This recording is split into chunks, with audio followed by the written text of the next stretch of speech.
Dokter, hari ini kita akan bahas tentang resiko jika batu di saluran kencing itu tidak dihilangkan. Betul, ya. Nah, tapi secara umum nih dok, penyakit. Jadi memang ada resiko tuh tadi 4 yang yang diberikan sama dokter pemirsa. Yang pertama bisa jadi infeksi ya dok ya. Tuh, jadi itu ada makanan-makanan yang bisa menangkal ya resiko dari terbentuknya batu itu. Orang kadang mereka tahu nih tanda-tandanya, tapi ada juga yang nggak tahu, tiba-tiba kayak tadi gagal ginjal gitu. Nah, tanda-tanda yang perlu kita ketahui nih dok ya. Baik. Memang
Assalamualaikum warahmatullahi wabarakatuh.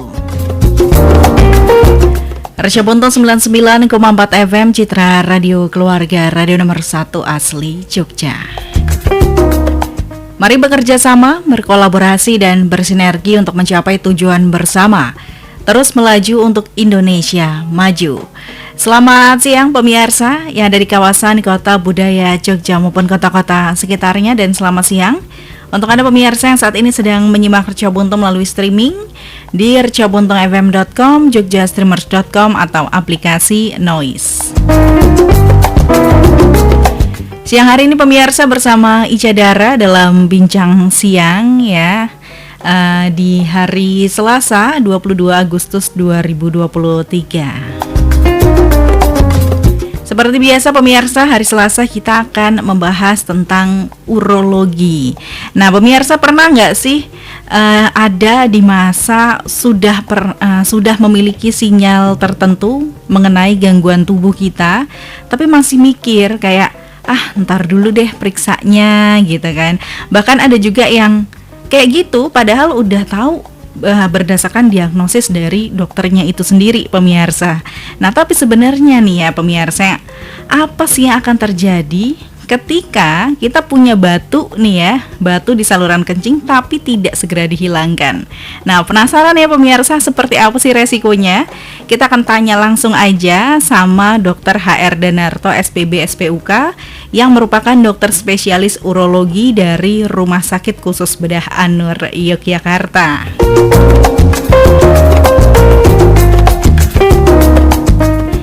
Assalamualaikum Dr. Danarto.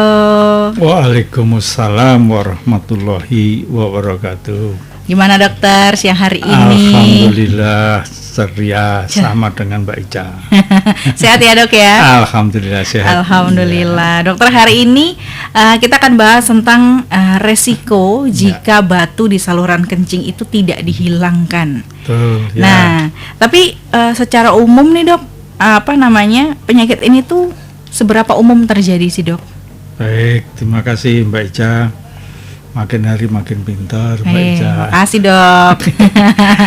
Siapa yang saya hormati, pada siang hari ini ada satu pertanyaan tentang kalau batu itu sudah diketahui di tubuh kita, terus kita tidak melakukan apa-apa, apa resikonya? Emang betul. Jadi bersama yang saya hormati, batu itu yang ada di tubuh kita minimal itu menimbulkan infeksi.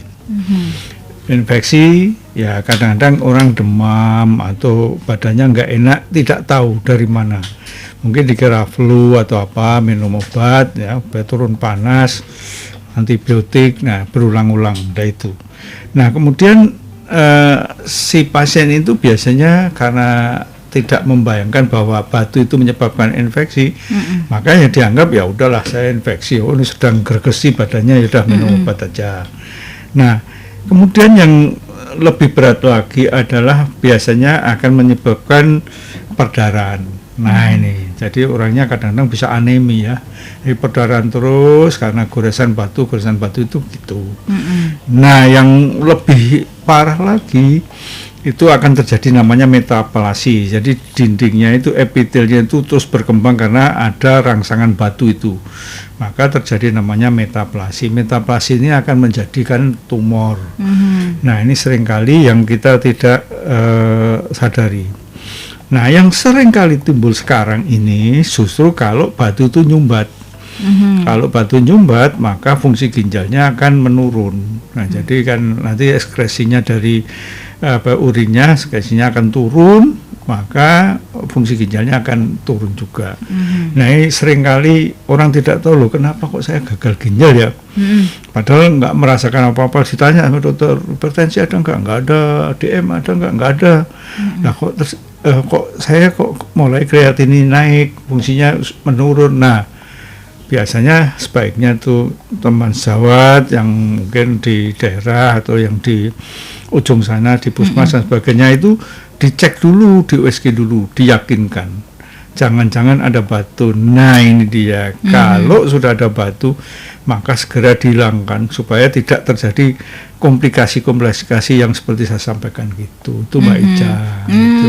Jadi memang ada resiko tuh tadi 4 yang yang diberikan sama dokter pemirsa. Yang pertama bisa jadi infeksi ya dok ya. Terus anemi juga terjadi pendarahan, terus metaplasi yang ternyata tumor, bisa jadi tumor dan batu yang menyumbat menyebabkan gagal ginjal. Gitu. Oh, jadi orang ada yang bingung kenapa kok ya tiba-tiba bisa gagal ginjal. Ternyata itu bukan tiba-tiba ya, bukan dok, tiba-tiba, proses itu lama. Proses lama. Karena ada batu itu tadi. Betul. Ya ini saya kebetulan hari Senin itu dapat kasus jauh ya, dari jauh itu dia merasa kok lemas terus kreatinnya kok sudah sampai 3. Jadi padahal Januari merasakan ya ada kenaikan, tapi tiba-tiba gitu. Apa nggak sering berobat? Ya sering berobat, tapi cuma dikasih obat aja dok. Kasih obat aja. Tiba-tiba kaget juga, muntah-muntah, ya mual. Ternyata fungsi ginjalnya menurun begitu. Oh gitu. Iya. Jadi diawali dari fungsi ginjal yang menurun tadi ya dok ya. Nah, tapi ada juga pertanyaan nih, kenapa ya kok batu ini bisa timbul atau bisa terjadi di saluran kencing dok? Iya. Bersama saya hormati, ada faktor internal, faktor tubuhnya, ada faktor eksternal, faktor yang dari luar. Yang eksternal dulu biasanya itu makanan, minuman ya. Jadi hati-hati yang suka minum soda, minum itu hati-hati. Kalau makan makanan ya yang sering banget itu akut itu adalah jengkol, itu hati-hati, pete ya. Kemudian jeruan-jeruan, terus kemudian emping, makan sedikit saja. Itu Allah sudah ngaturkan, jadi makan jangan banyak-banyak, sebelum kenyang berhentilah. Ya, itu sudah, itu benar itu. Makan dikit aja lah, pengen gitu. Nyicip aja ya. Nyicip aja lah. Nah, ulang lagi besok bulan depan gitu. Lama banget loh. Lama banget ya, gitu. Supaya nggak sakit gitu loh. Oh iya. Gitu, Ica. Oke. Ya. Jadi itu makanan-makanan yang sebaiknya diminimalisir gitu ya dok ya. Ya betul. Gitu. Jadi kalau udah suka banget sama makanan itu jangan terus-terusan gitu. Ya. Terus saya lanjutkan ya, faktor internalnya itu biasanya di tubuh kita itu ada inhibitor. Inhibitor itu apa? Penghambat ya. Penghambat batu ada 2. Yang satu itu asam sitrat, yang satu lagi namanya glukosaminoglikat. Nah, glukosaminoglikat itu banyak diproduksi di kandung kencing, ya diproduksi. Kemudian sitrat itu ya alami. Justru pada wanita itu sitratnya tinggi. Jadi malah justru wanita itu seringkali minum jeruk gitu toh. Tapi bukannya untuk tahu untuk ini ya, mungkin supaya langsing apa gimana. Seger aja dok. Apa harus langsing apa gimana? Oh seger aja. Buat taruh bakso aja seger. Itu makannya, minumnya jeruk. Iya gitu. Jadi Okay. ada dua faktor itu. Kalau di tubuh kita itu rendah, maka kita bisa memproduksi batu. Maka yang dinamakan bakat tadi. Jadi kalau orang tuanya ini kadarnya rendah, anaknya juga gitu. Maka kalau batu kok menurun tuh sama. Jadi ada dua faktor itu rendah juga gitu. Kalau sitrat gampang Bu, minum jeruk nipis saja. Tapi zaman waktu saya kecil ada citrunsur itu yang diminum itu untuk jadi bentuknya bungkus-bungkus itu terus nanti dicampur dengan minum. Dulu nggak ada sirup ya itu yang diminum citrunsur itu. Sekarang malah nggak ada lagi. Maka dulu jarang batu. Tapi es jeruk juga bisa ya dok ya? Es jeruk bisa, ya gitu. Ya jeruk nipis saja juga bisa. Jeruk nipis juga bisa. Ya, oh gitu. gitu. Jadi itu ada apa namanya makanan-makanan yang Bisa menangkal. ya risiko betul. dari terbentuknya batu gitu. itu. Tapi kalau makanan kan itu yang menangkal dok. Nah yang membuat batu itu tambah besar gitu ada nggak sih dok? Nah jadi betul. Jadi kalau timbulnya batu itu kan dari nodus ya yang kecil gitu terus berlapis. Nah, kenapa berlapis itu biasanya urin kita sedikit. Urin kita sedikit kenapa? Minumnya sedikit. Nah, akibatnya nanti jadi kental gitu loh Mbak. Jadi keruh kental gitu nanti melapis itu tadi nidusnya itu batu yang kecil tuh makin gede gitu. Nah, kalau minumnya banyak enggak, udah langsung keluar, langsung dipipiskan. Tapi ada orang yang pipisnya sering malah susah ya. Wah saya terganggu banget kencingnya. Loh yuk, kencingnya berapa? Hati 4 jam ya, normal 4 jam. 4 jam normal. Loh, tapi saya kerja itu 4 jam harus kencing malu. Loh kencing kok malu? Lebih malu lagi kalau berobat ke dokter loh ya. Iya. Ayo kencing aja. Oh ini WC-nya jauh dok. Oh WC-nya jauh, harus turun di lantai 1 gitu ya. Aduh. Oke, itu kayaknya Ica ya dok. Tahu aja. Oke. Jadi apa sebaiknya kita banyak minum ya dok ya. Betul, 2 liter minum. sehari Ya, ya dok minimal ya. 2 liter sehari. Iya. Itu supaya apa batunya itu tidak terbentuk atau tidak semakin besar.